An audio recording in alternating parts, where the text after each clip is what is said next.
Amém? Boa noite, paz seja com todos. Vamos colocar em pé em nome de Jesus. Vamos falar com esse Deus que é lindo, esse Deus que é maravilhoso, que é poderoso, que é grande, que é digno de louvor, de honra, de glória. Esse Deus que é digno de adoração. Senhor Deus e Pai, colocamos a nossa vida em Tuas mãos e nós, ó Deus, entramos na Tua presença nessa noite de domingo. Agradecemos ao Senhor e bendizemos ao Senhor porque Tu és grande.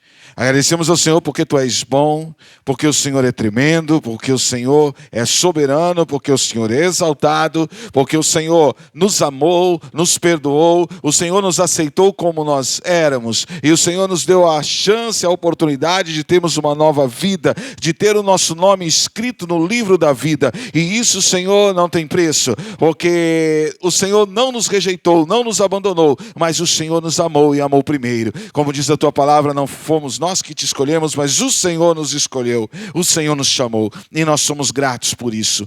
E por isso, Deus, pedimos perdão por todos os pecados, falhas, iniquidades, por coisas que falamos, pensamos que não foi do Teu agrado, coisas que entristeceram o Teu coração, coisas que, ó Deus, que não foram bacana, Pai. Nós pedimos para que o Senhor limpe o nosso coração e tire de nós tudo aquilo que não provém de Ti, Deus. E que o Senhor traga sobre nós a Sua presença, traga sobre nós o Seu amor, traga sobre nós a Sua graça, a Sua bondade. E que o Senhor nos ensine, Deus, a viver de acordo com a Tua vontade, com o Teu querer, para a glória do Teu nome, Pai. Deus, nós adoramos. Deus, nós bendizemos, nós exaltamos, nós engrandecemos, nós glorificamos, nós declaramos que Tu és um Deus maravilhoso, poderoso, eterno e sublime. Aleluias. Pai nosso que estais nos céus, santificado seja o vosso nome, venha a nós o vosso reino, seja feita a vossa vontade, assim na terra como nos céus. O pão nosso de cada dia nos dá hoje, perdoai as nossas dívidas, assim como nós perdoamos os nossos devedores,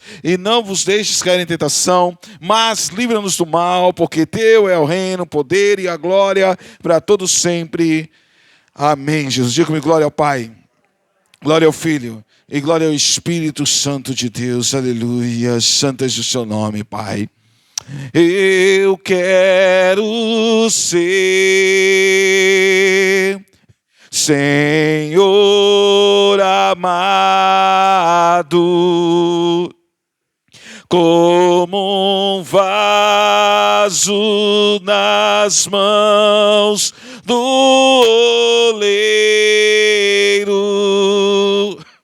Quebra minha vida e me faça de novo.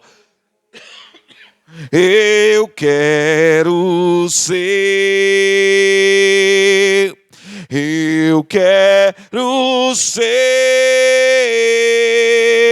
um vaso novo. Eu quero ser Senhor amado, como um vaso nas mãos do oleiro,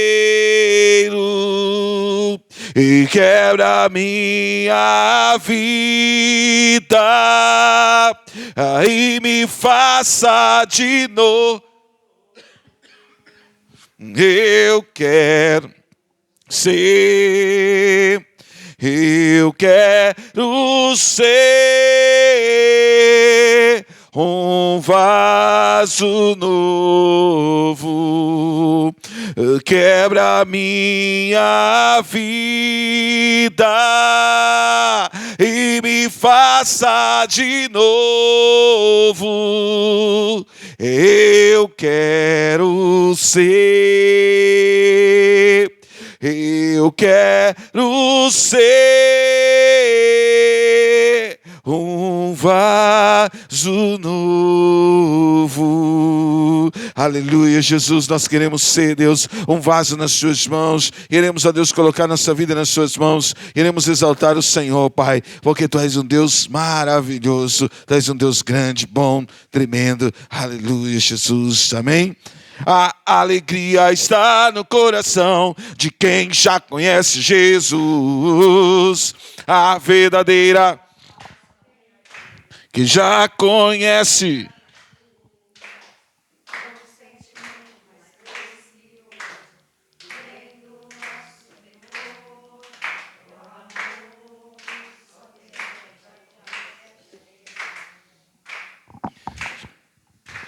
E a alegria está no coração de quem já conhece Jesus.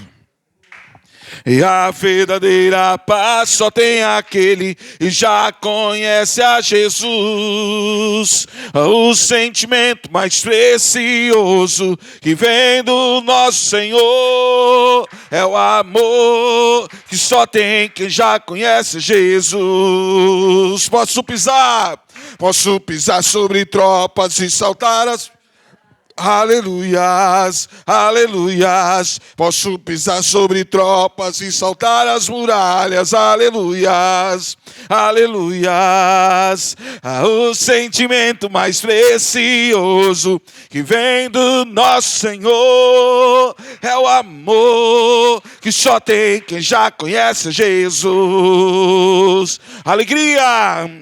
E a alegria está no coração de quem já conhece Jesus. A verdadeira paz só tem aquele que já conhece a Jesus. O sentimento mais precioso que vem do nosso Senhor é o amor que só tem quem já conhece Jesus. Posso pisar sobre tropas e saltar as muralhas, aleluias, aleluias. Posso pisar sobre tropas e saltar as muralhas, aleluias, aleluia. Mais uma vez, posso pisar sobre tropas e saltar as muralhas, aleluias, aleluias. É o sentimento mais precioso que vem do nosso Senhor, é o amor que só tem quem já conhece Jesus. Aleluias, aleluias, aleluias, aleluias. E o sentimento mais precioso que vem do nosso amor que só tem quem já conhece a Jesus. É o amor que só tem quem já conhece a Jesus. É o amor que só tem quem já conhece a Jesus. Aleluias. Nós cremos nisso, Senhor, e tomamos posse dessa vitória em nome de Jesus. Amém? Pelo Senhor marchamos sim, o seu exército poderoso é, sua glória será vista em toda a terra. Vamos cantar o quê? O canto da vitória. E glória a Deus, vencemos a batalha. Toda arma contra nós perecerá. Por quê? Nosso general é Cristo, seguimos os seus passos, nenhum inimigo nos resistirá. O nosso general é Cristo, seguimos os seus passos, nenhum inimigo nos resistirá. Com o Messias, marchamos sim, em suas mãos a chave da vitória, que nos leva a possuir a terra prometida. Vamos cantar o quê? O canto da vitória. E glória a Deus, vencemos a batalha. Toda arma contra nós perecerá. Então declare: o nosso general é Cristo, seguimos os seus passos, nenhum inimigo nos resistirá. O nosso general é Cristo, seguimos os seus passos, nenhum inimigo nos resistirá. Aleluias. Nenhum inimigo nos resistirá. Glória a Deus. Nós cremos nisso, Pai, e tomamos posse da nossa vitória. Amém? Está de seu lugar, dá um abraço forte ao seu irmão. Diga que é bom ter ele aqui nessa noite, que vai ter com a paz.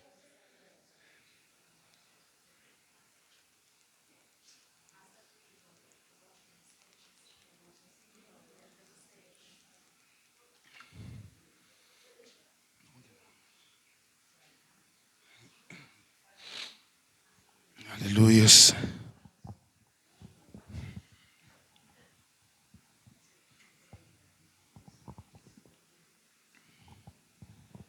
Amém. Feche seus olhos, segure na mão do seu irmão. Em nome de Jesus.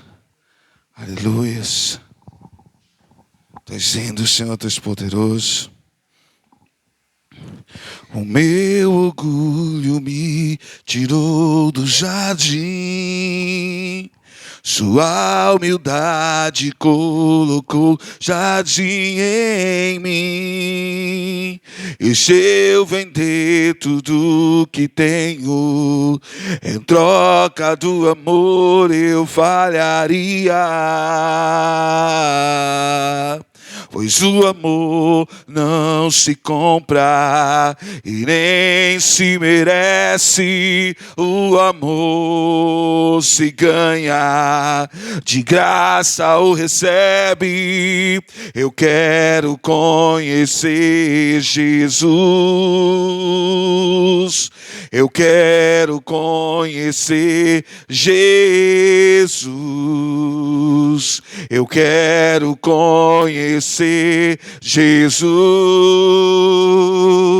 Eu quero conhecer Jesus. O meu orgulho me tirou do jardim.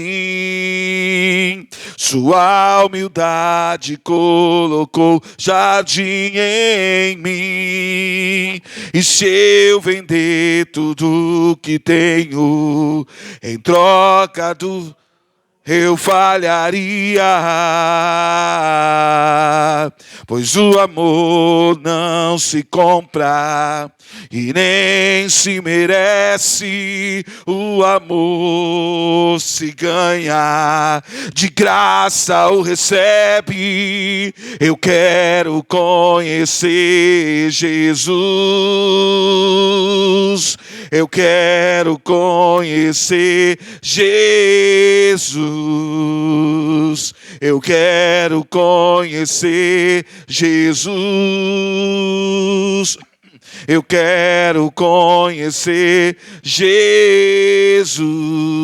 O meu amado é o mais belo entre milhares e milhares. O meu amado é o mais belo entre milhares e milhares. O meu amado é o mais belo entre milhares e milhares. O meu amado é o mais belo entre milhares e milhares. Oh, Jesus, nós cremos que Tu és o mais lindo, nós cremos que Tu és o mais poderoso, nós cremos que Tu és o grandioso, nós cremos que Tu és tremendo, e nós exaltamos o Teu nome. Aleluias, aleluias, amém. Eu quero que você abra a sua Bíblia comigo, no livro de Deuteronômio, no capítulo de número 28, no versículo 1.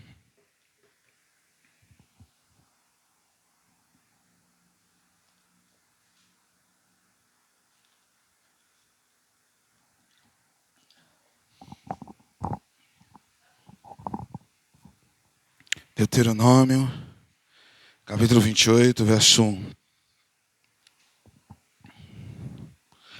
Se vocês obedecerem em tudo ao Senhor, seu Deus, e cumprirem fielmente todos estes mandamentos que hoje lhes dou, o Senhor, o seu Deus, os colocará muito acima de todas as nações da terra. Se obedecerem ao Senhor, seu Deus, vocês receberão as seguintes bênçãos. Feche os seus olhos em nome de Jesus. Querido Deus, eterno Pai, Santo de Israel, colocamos a nossa vida em Tuas mãos. E eu peço agora ao Espírito Santo para que não seja eu, mas o Senhor através da minha vida. E que o Senhor venha ministrar dentro do nosso coração.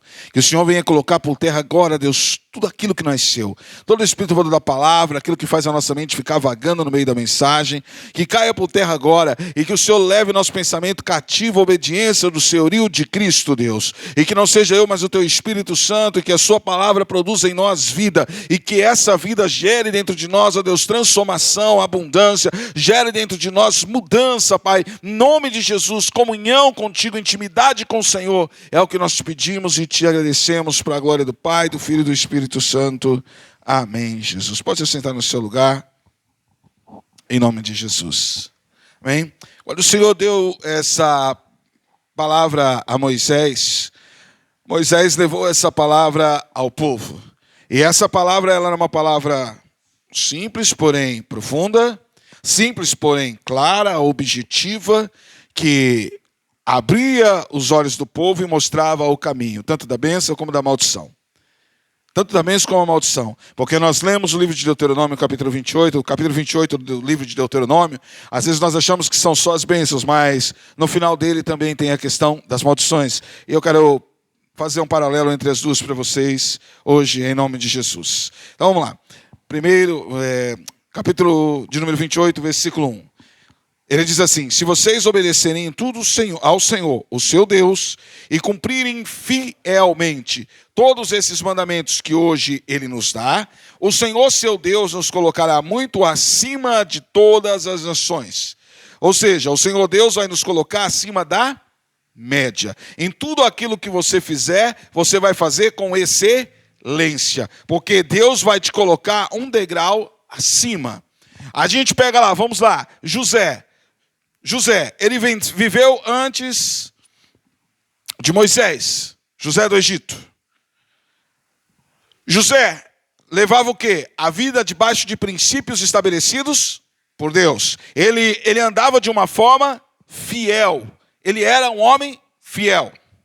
Mas mesmo ele sendo um homem fiel, ele foi parar dentro de onde? Dentro de uma masmorra, dentro de uma cadeia, humilhado pelas pessoas, porém, dentro de si, ele permanecia fiel. Independente da situação e da circunstância, ele permaneceu fiel, acreditando no seu Deus. Quando houve a oportunidade de José estar diante de Faraó, diante de todos os sábios do Egito, que não conseguiram interpretar o sonho de Faraó, José vai diante desse homem e ele fica o quê? Acima da média, porque ele interpreta os sonhos.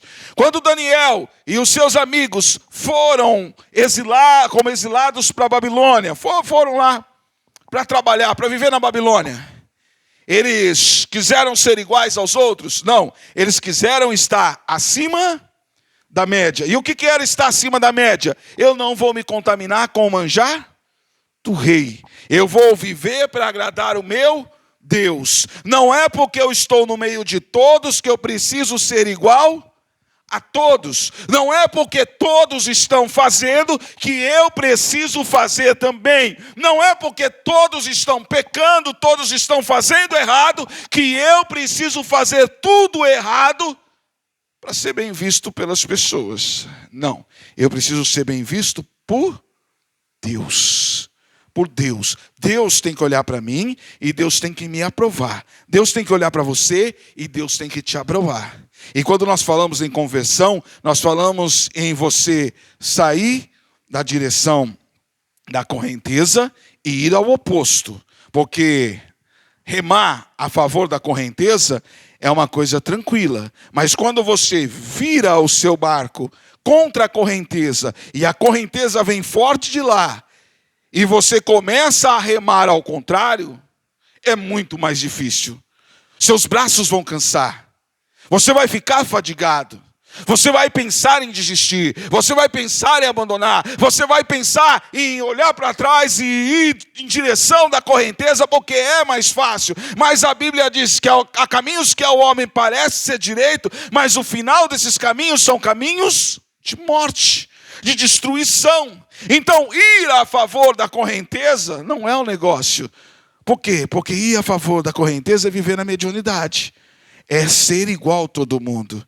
E aqueles que entregam a sua vida a Cristo, eles param de ser igual a todo mundo e eles começam a viver uma vida do quê? De renúncia, uma vida de entrega, uma vida onde você se doa para Deus, aonde você diz assim: Senhor, que não viva mais eu, mas que Cristo viva em mim, que não seja feita a minha vontade, mas que seja feita a sua vontade na minha vida. Eu entrego o meu coração ao Senhor, eu confio totalmente ao Senhor a minha vida. Então, eu vou ter que nadar contra, vamos nadar contra, vamos ir contra, mas nós vamos além da média, em nome de Jesus. José podia nadar a favor. E o que era nadar a favor? Ele podia ir pelo caminho mais fácil. O caminho mais fácil era o quê? Sair com a mulher de Potifar. Seria o caminho mais fácil. Ela queria sair com ele. Potifar não vivia dentro de casa. Não vivia. Ele podia ter ido para o caminho mais fácil. O caminho do adultério, da sujeira. O caminho do pecado. Ele poderia muito bem ter ido por esse caminho. Mas qual seria o seu destino? Qual seria o seu futuro? Qual seria o seu futuro?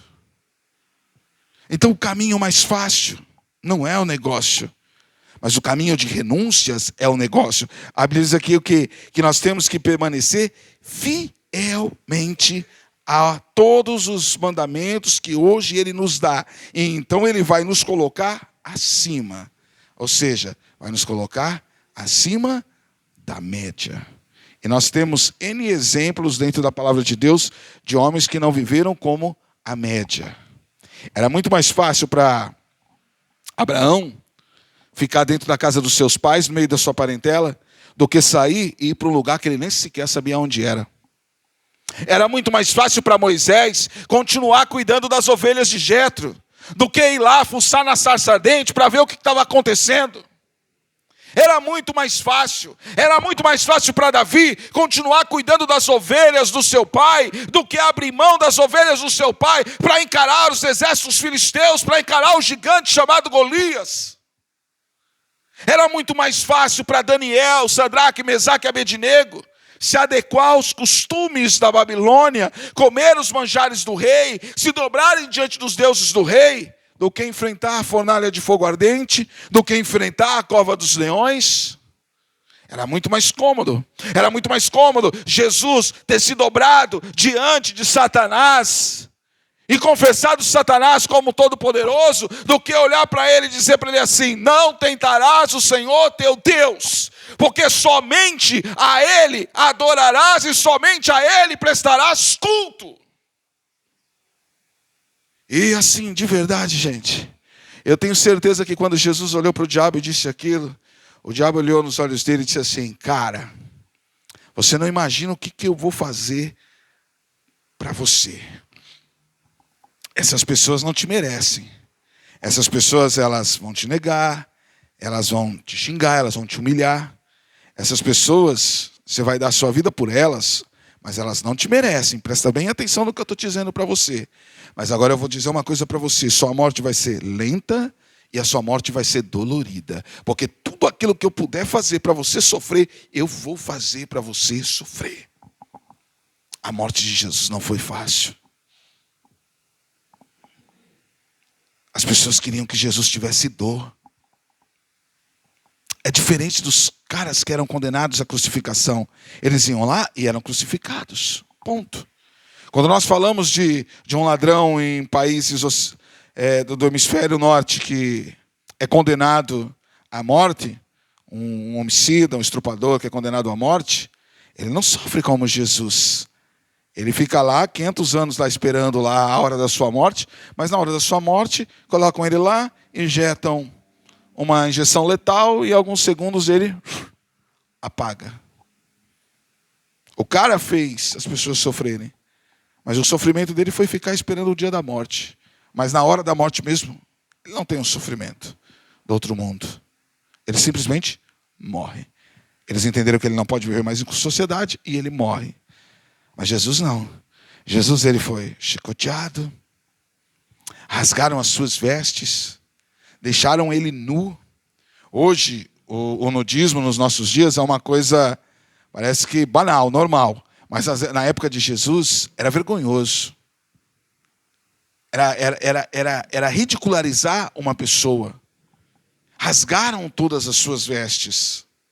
Todas. Ensanguentaram as suas costas. Vocês imaginam quantas chibatadas Jesus tomou nas suas costas? E os chicotes que usavam para fazer isso, eles tinham uma ponta. A ponta dele era como se tivesse algumas lanças, umas lancetas, para realmente doer e cortar. Sangrar. Para a pessoa sentir o sangue saindo dentro dela, ela perdendo as suas forças. E aí você imagina ele passar uma noite inteira sendo chicoteado, e no outro dia de manhã receber uma coroa de espinhos na sua cabeça, e agora, fraco, porque perdeu muito sangue, ter que carregar uma cruz de madeira. E não é a madeira que a gente é acostumado, é madeira de verdade. Imagina o sofrimento. E eu imagino o demônio falando ali no ouvido dele: eu te avisei. Cadê seu pai? Aonde ele está? Você chorou lá no Getsemane, pediu para não morrer. Pediu para ele que, se possível, passasse esse cálice de você, mas ele não deixou passar. Você está aqui sofrendo. Eu podia ter te dado muito mais do que o seu pai. Mas você não se dobrou a mim, então agora você vai sofrer, e vai sofrer muito. Você não imagina o que está esperando você ali, no Monte da Caveira. O que eles vão fazer com as suas mãos? O que eles vão fazer com os seus pés? E você sabe o que é mais incrível de tudo isso, Jesus? São os caras que você alimentou, os caras que você curou, que você cuidou. Eles preferiram um ladrão chamado Barrabás do que você. E eles literalmente estão aqui para acabar com você. Imagine o tanto de coisa que Jesus não ouviu no ouvido.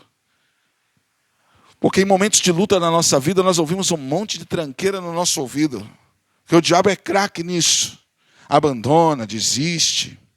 Não vai dar certo, não vai funcionar. Você já tentou fazer de tudo.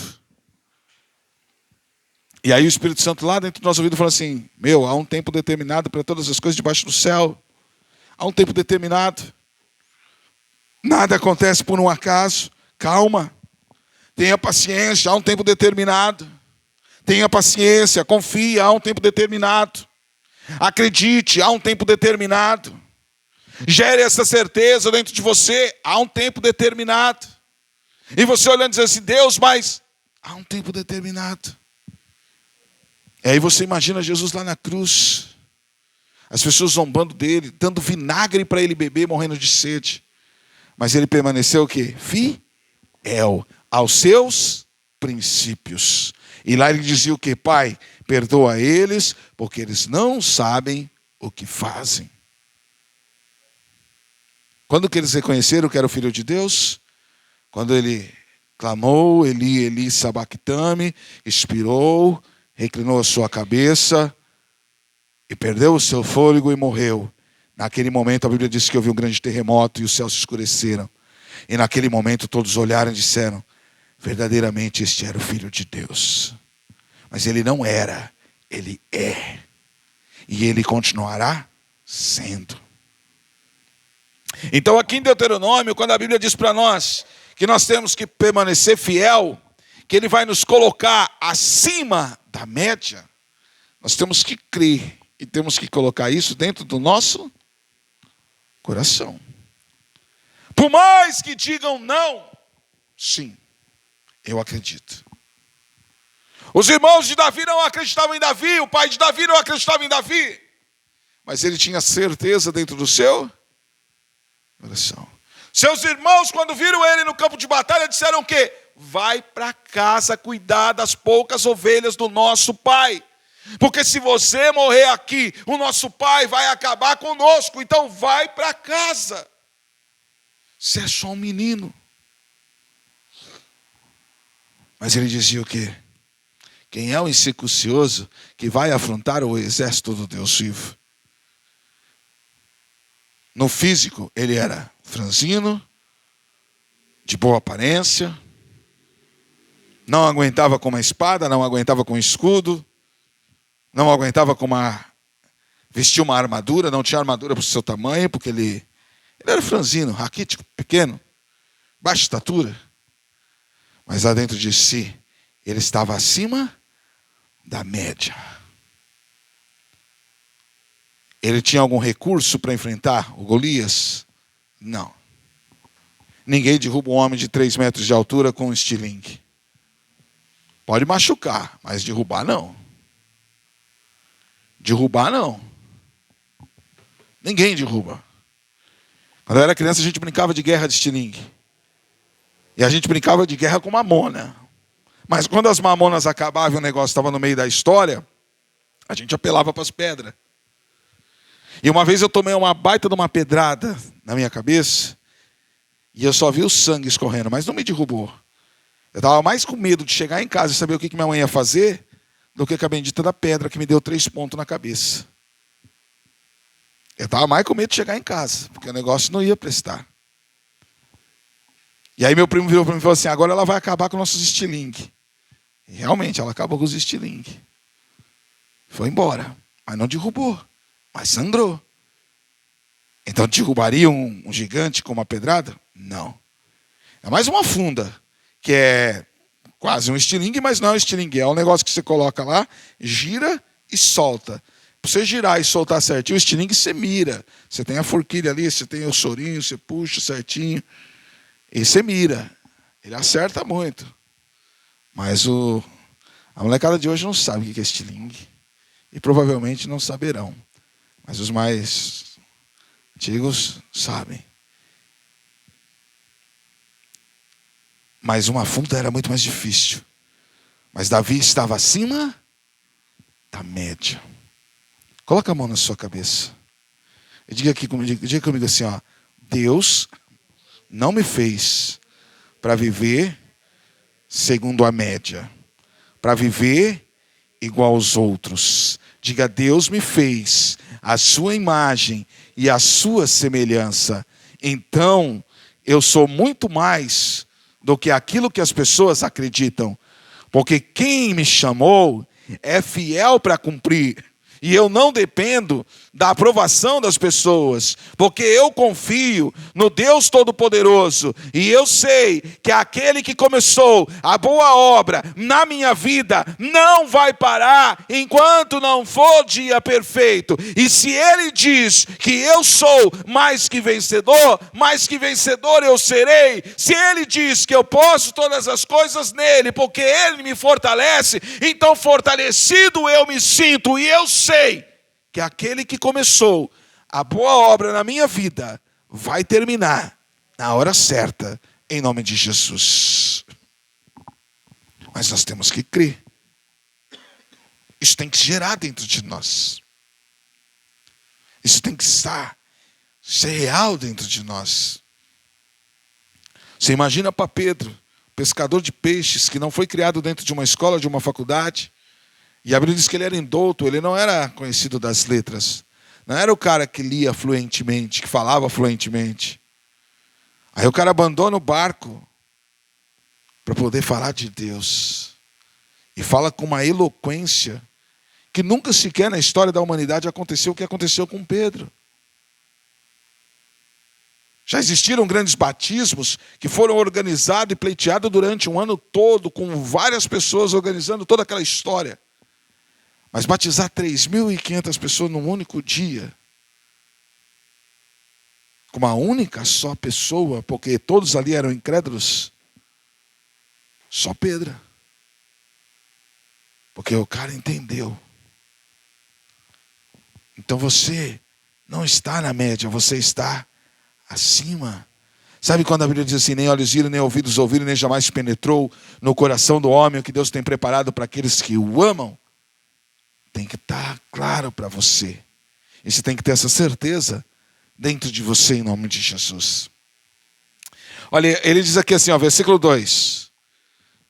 Se vocês me obedecerem, se vocês obedecerem ao Senhor seu Deus, vocês vão receber as seguintes bênçãos. Suas cidades, seus campos serão abençoados. Seus filhos, suas colheitas serão abençoadas. A cria do seu gado, do seu rebanho serão abençoadas. Seus cestos de frutas e tigelas de amassar pão serão abençoadas. Todo lugar em que forem e tudo o que fizerem serão abençoados. O Senhor derrotará seus inimigos quando eles o atacarem. Eles irão contra você de uma direção, mas serão dispersados em 7 direções. Então quem é que vai destruir os inimigos? Somos nós? Não.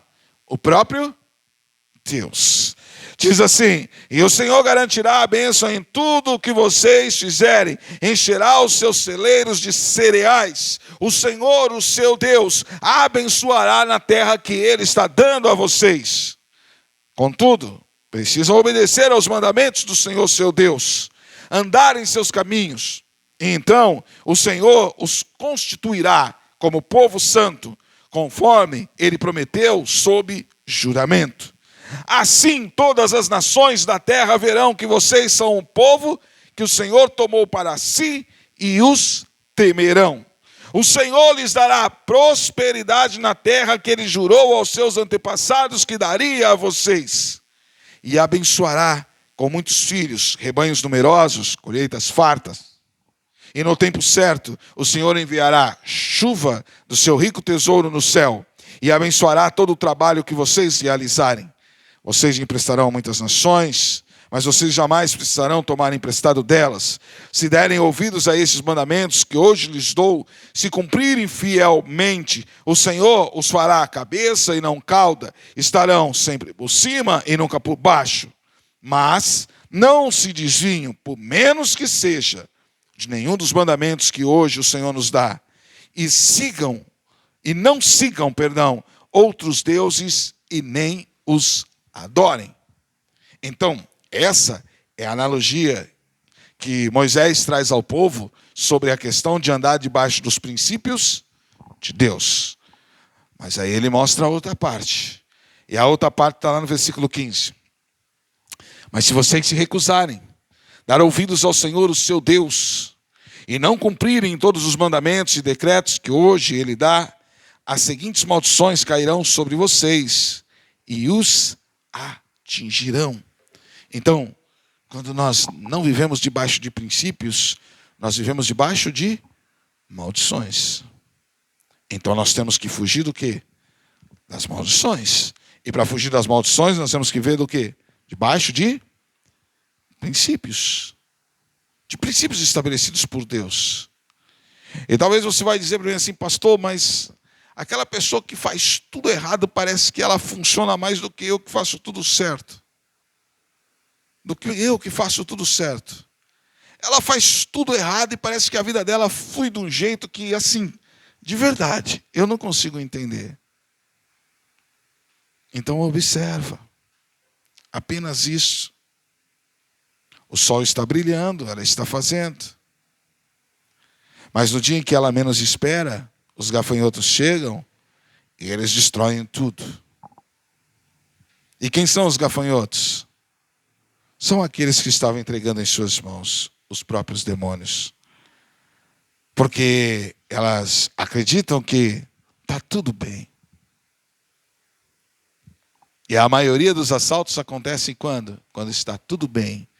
Quando você já abandona a sua casa aberta, quando você abandona o seu carro com a chave no contato, a sua moto com a chave no contato, ainda o capacete em cima do guidão, porque, você confia demais, está tudo tranquilo. E é nesse momento que o bandido vem e leva. E isso eu estou falando da vida material. E na vida espiritual não é diferente. Está tudo dando certo. E aí essa pessoa já acha que é tudo na força dos seus braços e por causa da sua inteligência.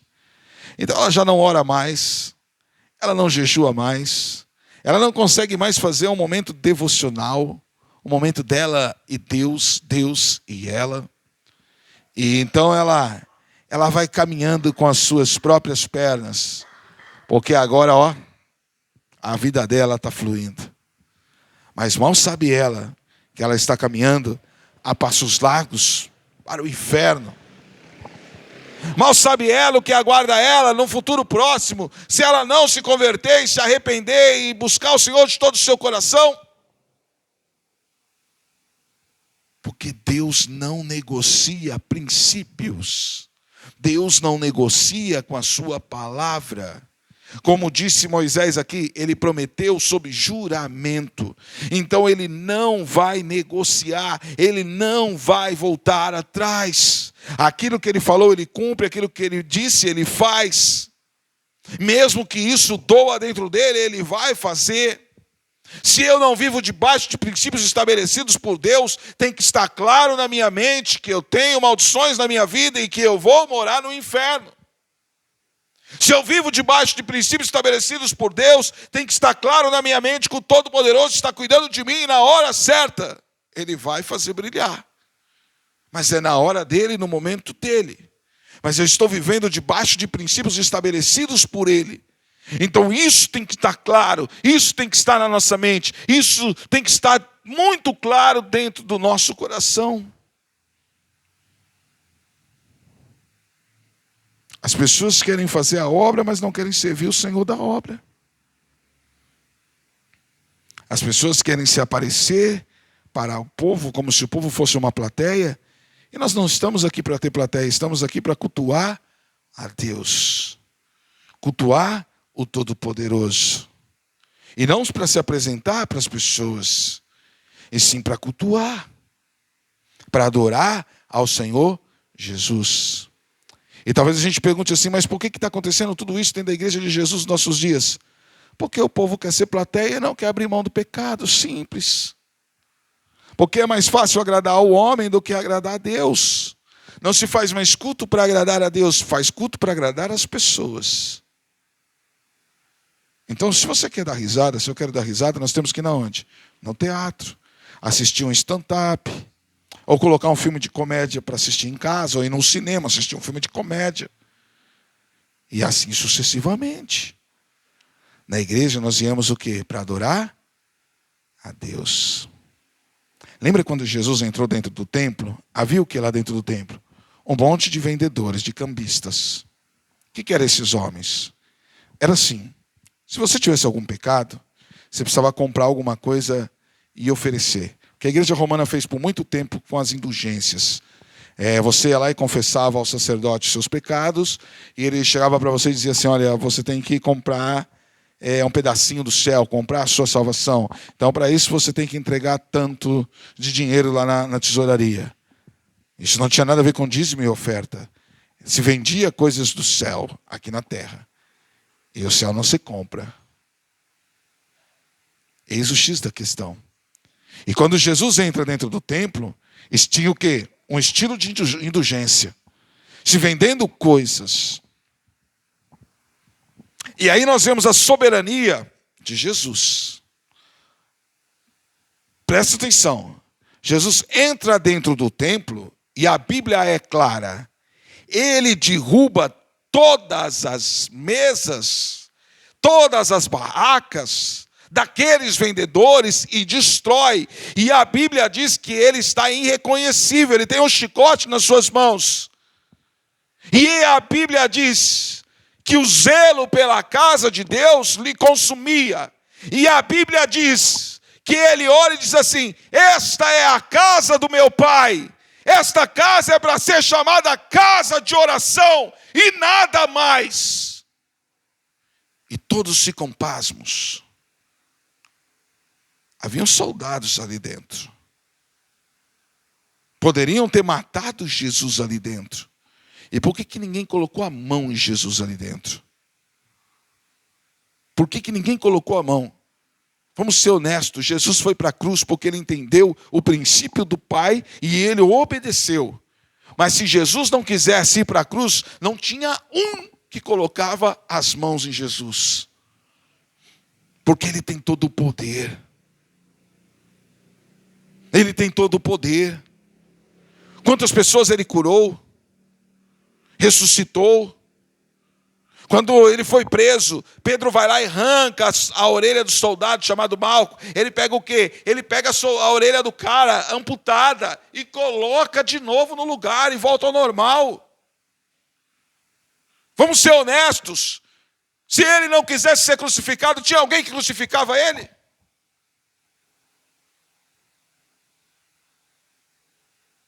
Ele podia muito bem ter feito as pessoas temerem ele pelo medo, mas ele foi pelo caminho do amor. Mas quando ele entrou dentro do templo, ele destruiu tudo. E ali não teve um que colocou as mãos em Jesus. Uma única pessoa. Houve um grande temor, a Bíblia diz. Todos ficaram. E aí lembraram do versículo e disseram assim: o zelo pela casa do Pai consome ele. Consumia ele. Literalmente. O zelo pela casa de Deus consumia Jesus. E isso tem que estar dentro de nós. Nós não viemos à igreja para sermos bajulados, viemos à igreja para adorar a Deus. E para sermos ministrados por Deus através da sua palavra. Para sermos ministrados. Para sermos ministrados. Por quê? Porque Ele nos ama. Porque Ele nos quer ver. Ele quer nos ver no céu, na Nova Jerusalém. Ele quer nos ver no céu. E esse tem que queimar dentro de mim.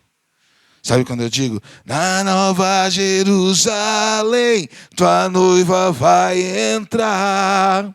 Sabe quando eu digo, o céu começa a se abrir, toda a terra se dobrou a ti, e Cristo, Rei dos Reis, veio nos buscar. Sabe quando eu digo isso? Leva-nos em tuas mãos pelas portas da cidade, na Nova Jerusalém, tua noiva vai entrar. Sabe quando eu digo isso? Eu estou dizendo que eu sou a noiva de Cristo, que você é a noiva de Cristo. E a noiva de Cristo tem que ser uma noiva sem máculas. Não pode ser uma noiva corrompida pelo sistema, que tirou o Cristo do centro e colocou o homem no centro do culto.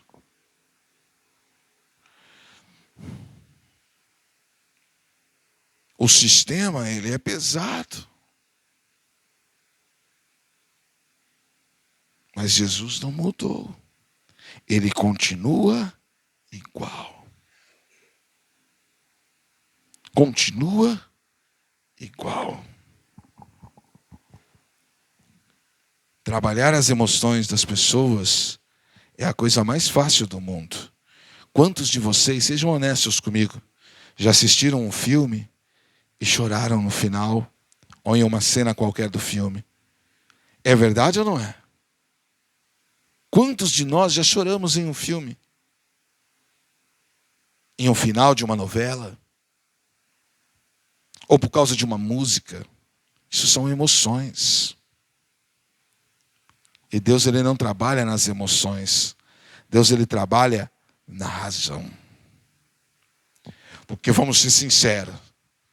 Você olha para um homem de 3 metros de altura, com uma espada na mão, com um escudeiro na sua frente, com um dardo na outra mão, que é um negoção grande, com uma ponta de aço, super afiada, que se joga, e aquilo ali é onde bate e entra. O cara com um capacete na sua frente. Se você for olhar com a emoção, o medo vai falar mais forte do que a razão. Não tem. Nós não somos super-homens. Se alguém entra com uma arma e põe a arma na sua cabeça, ou na minha cabeça, como que nós vamos ser super-homens? Fala para mim.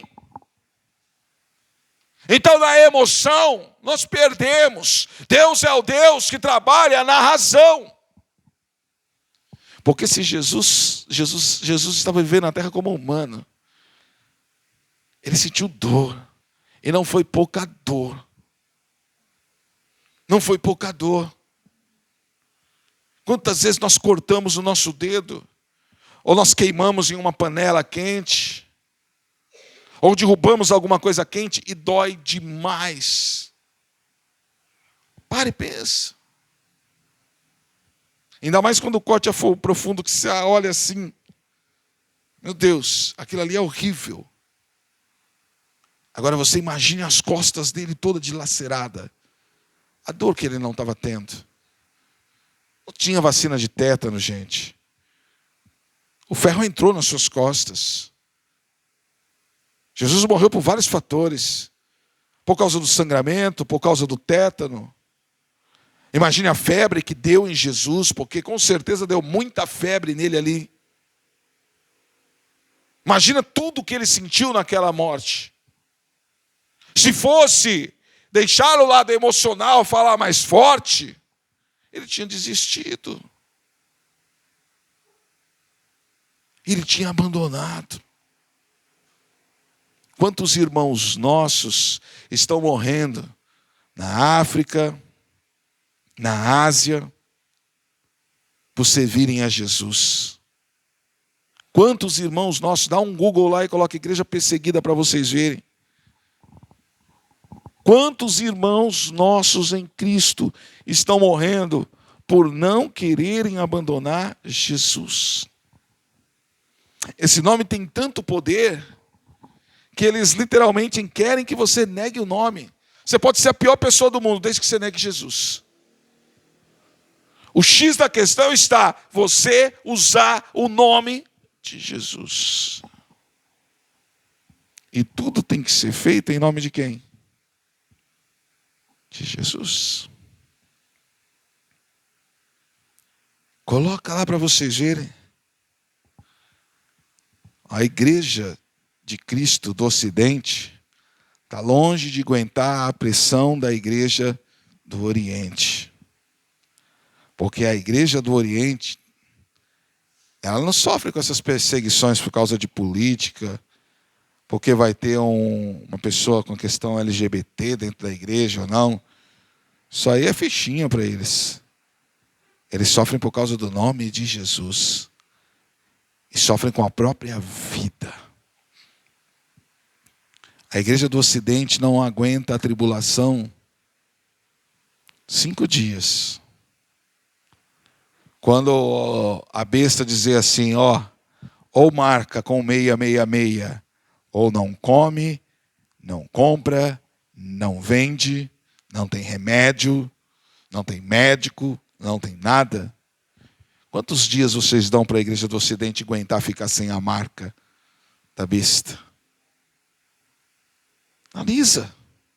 Quantos dias a igreja do Ocidente vai aguentar ficar sem a marca da besta? Quantos dias? A igreja do Oriente, ela é pressionada. Morrem milhares de pessoas todos os anos por causa do nome de Cristo. E das mortes piores que vocês possam imaginar. Eu vi um vídeo outro dia no YouTube de uma família que eles pegaram, abriram um buraco no chão e mandaram eles negarem Jesus. E eles falaram que não ia negar Jesus. E o pior de tudo, que os filhos da mãe, eles filmam para servir de exemplo para outros, para trabalhar na emoção, através do medo. E eles foram jogando aquele monte de galho, jogando gasolina em cima, e falando, nega, nega, nega, nega. E eles, não, Jesus é Deus, Jesus é o Senhor, Jesus é poderoso, Jesus te ama. E eles, tacam fogo. E aquelas pessoas morrendo queimadas. Morrendo queimada.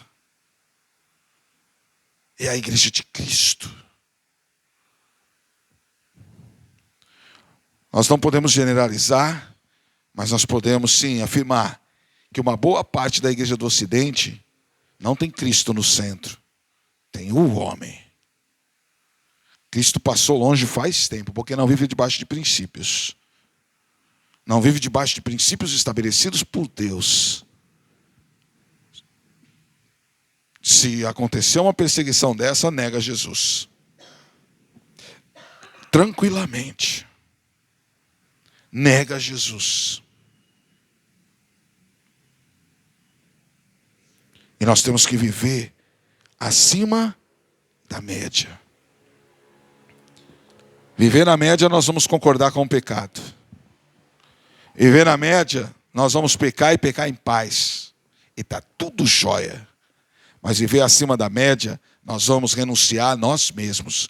Vamos sacrificar a nós mesmos. Vamos dizer não para nós mesmos. Não vamos viver por emoção, mas vamos viver por fé. E fé é razão. É acreditar naquilo que eu não vejo e ter a certeza daquilo que ainda não está nas minhas mãos. Então eu vou viver por fé. Eu não vou viver por vista. Eu vou viver por fé. Eu não vivo daquilo que vejo, mas vivo daquilo que creio. Eu tenho certeza que o céu existe, ponto. Ninguém vai tirar isso da minha cabeça. Eu tenho certeza que os anjos do Senhor estão acampados ao meu redor. Ninguém vai tirar isso da minha cabeça. Eu tenho certeza que Jesus é o meu Senhor e ponto. E ninguém vai tirar isso da minha cabeça. Porque é isso. Viver por fé e não por vista. Viver do que eu creio e não do que eu vejo. Então isso tem que estar claro, tanto para mim quanto para você. Temos que virar essa chave. Então Deus aqui, através de Moisés, dá para eles duas opções: a bênção ou a maldição. Josué, em um determinado momento, fala para o povo assim: olha, escolham hoje a quem vocês querem servir. Se a Deus ou se ao mal. Escolha hoje. Se vocês querem servir o Deus Todo-Poderoso ou aos deuses feitos pelas mãos dos homens, pelas nações. Eu e a minha família escolhemos servir ao Senhor. Mas vocês façam sua escolha.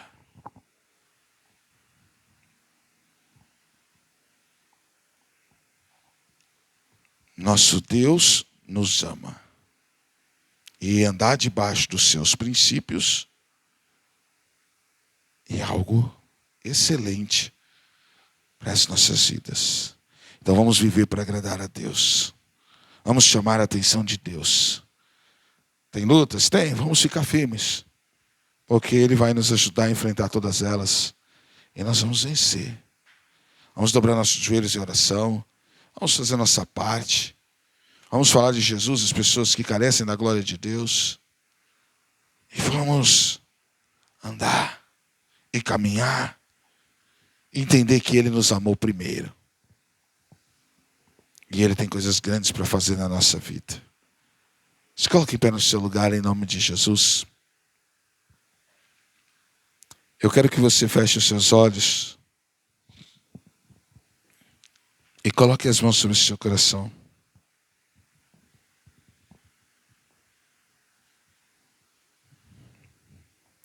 Quando eu digo para você que você vai andar de mãos dadas com Jesus, é literal. Não é uma simples emoção que vai fazer seus pelos arrepiarem, sua barriga dar aquele calafrio, não. Você tem que ter essa certeza. Sabe, o Senhor está andando comigo. E eu sei que Ele está andando comigo. E eu quero que Ele ande comigo. Eu quero viver com Ele todos os dias. Eu quero alcançar o coração dEle todos os dias. Isso tem que ser literal. Tem que estar queimando dentro de você. Tem que estar ardendo dentro de você. De manhã, quando você acorda e quando você respira, lembra que quem colocou o ar dentro das suas narinas foi o próprio Deus. Então agradeça por mais um dia na presença de Deus. Por mais um dia que Ele, o Senhor, o Todo-Poderoso, está dando para você. Agradeça. Cresça na sua fé. Coloque o seu coração totalmente na mão de Deus. Entrega a Ele a sua vida. Entrega a Ele o seu caminho. Confia nele. Porque o mais Ele vai fazer por nós. Então confia. Entrega. Gere essa certeza dentro do seu coração. Querido Deus, amado Pai, Santo de Israel, colocamos nossas vidas em suas mãos e queremos agradar ao Senhor e buscar ao Senhor de todo o nosso coração. Queremos que essa certeza queime dentro de nós e que a cada dia cheguemos mais perto de Cristo, cheguemos mais perto do Senhor, que nós venhamos buscar o Senhor com toda a nossa força, que nós não venhamos viver por vista, mas venhamos viver pela fé, viver daquilo que acreditamos e não daquilo que vemos. Viver daquilo que acreditamos, ter a certeza da nossa salvação, ter a certeza que o Senhor nos escolheu, que o Senhor nos chamou, que o Senhor nos faz livres, livres. Porque se o Senhor nos liberta, verdadeiramente somos livres, e se somos livres, nós podemos avançar. Nós estamos acima da média. Em nome de Jesus, nós temos que crer nisso, que o Senhor nos coloca acima da média.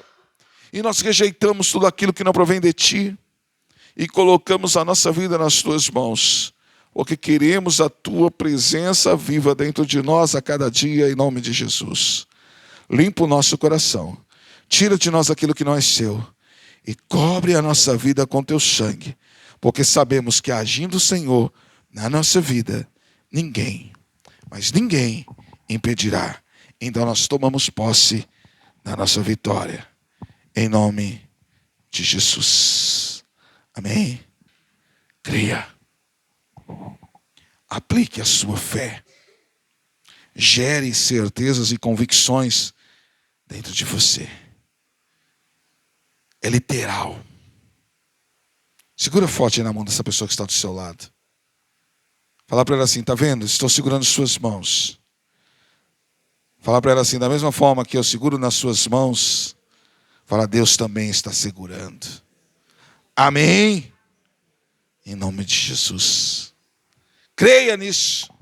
Em nome de Jesus. Amém? Quero orar com você que trouxe seu dízimo, sua oferta. Presente ao Senhor o seu melhor. Em nome de Jesus. Que Deus traga sobre a nossa vida a boa medida, recalcada, sacudida e transbordante. Que onde colocarmos a palma das mãos, que nós venhamos vir e viver a prosperidade do Senhor. Senhor Deus e Pai, eu oro agora com cada dizimista e ofertante da tua casa.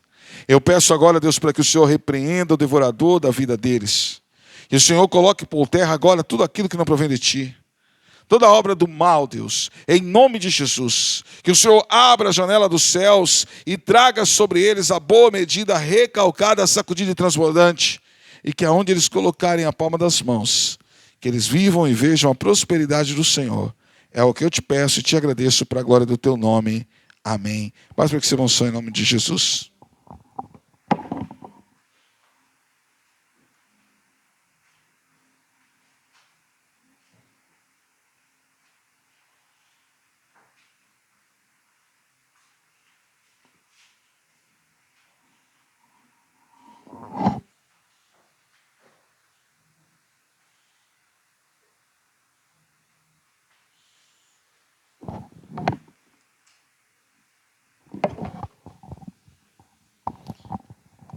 Amém? Estenda as mãos para a sua casa, para onde você mora, e vamos abençoar o nosso lar. Deus de Israel, Deus poderoso, Deus grande, Deus tremendo, estendemos as mãos para a nossa casa. E quando nós declaramos que os anjos estão acampados ao redor da nossa casa, nós cremos.